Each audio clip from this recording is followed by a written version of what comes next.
So again, as you mentioned, as I've said, I've given you great feedback. You do a lot of really good work in terms of remaining disciplined, and in fact, decided you needed to back off a little bit on that keto diet. You want to share why you did that? Why you needed to back off a little bit?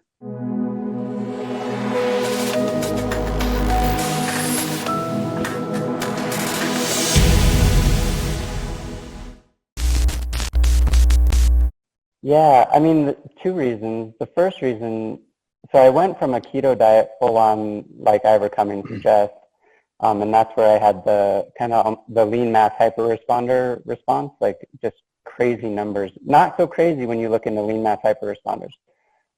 So what I did is, with your blessing, I changed it more or less to like kind of a Mediterranean keto diet, where I got the majority of my fats from avocado, nuts, olive oil, and stuff like that. And meanwhile, I went on some medications as well. So I did start taking a statin, 10 milligrams of a rosuvastatin, and started doing the niacin supplements as well. And that brought my numbers way down, like significant, but still not within, you know, where I wanted to be. And so I ended up modifying even a little bit more, like eliminating coffee and things like that.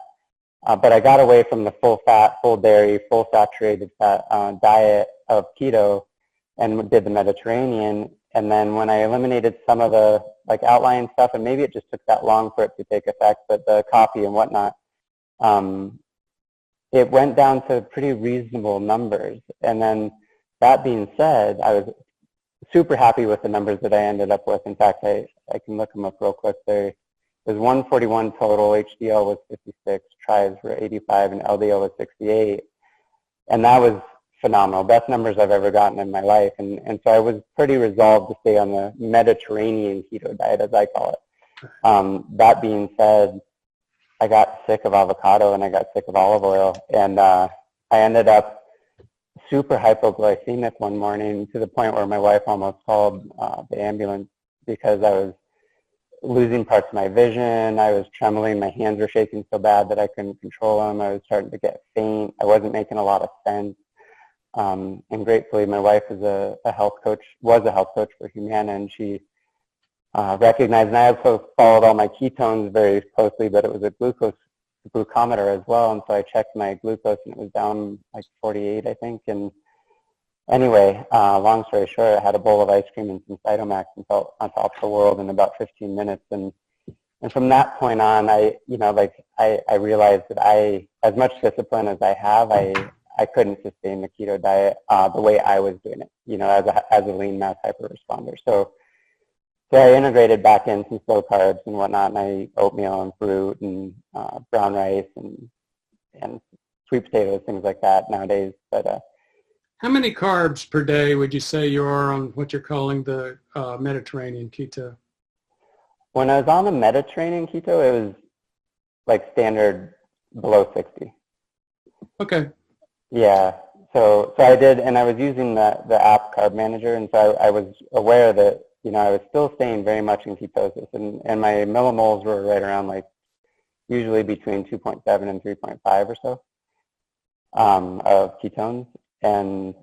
But my blood sugar never had much of an issue. But once I didn't have enough carbs and I didn't have enough fat, and I had burnt off pretty much every ounce of fat that I had, and obviously I don't have a lot to lose anyway, I think that my body just didn't know what to do with itself from an energy perspective, and my glucose plummeted one night, and it was a kind of a slow process. When I look back, it was probably 2 weeks of low glucose levels.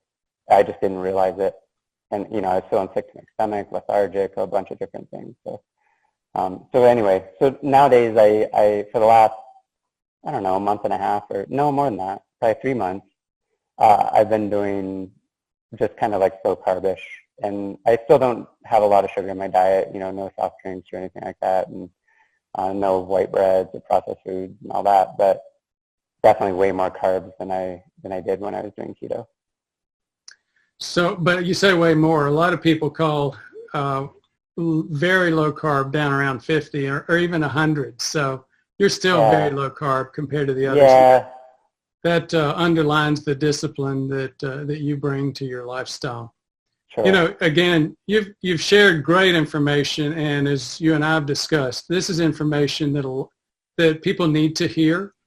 You've got a lot of interesting components to your story, the diet itself, but also the genetics, the FH, familial hypercholesterolemia, and the lean mass hyperresponder. There's a lot of stuff with Dave Feldman and others about that out there. If plaque is the #1 cause of heart attack, stroke, dementia, blindness, kidney disease, you'd think we'd know how to evaluate it, screen for it, wouldn't you? Unfortunately, the state of the art right now is a guess, and a bad one at that, Framingham. The most common thing that you do is you say, well, hey doc, why don't we do a stress test? They don't work either. Then you go into the cath lab and get a definitive test, but that involves getting a needle in the groin. It just goes downhill from there. Now, there are better ways. Take a look at our plaque evaluation course. Click the link below.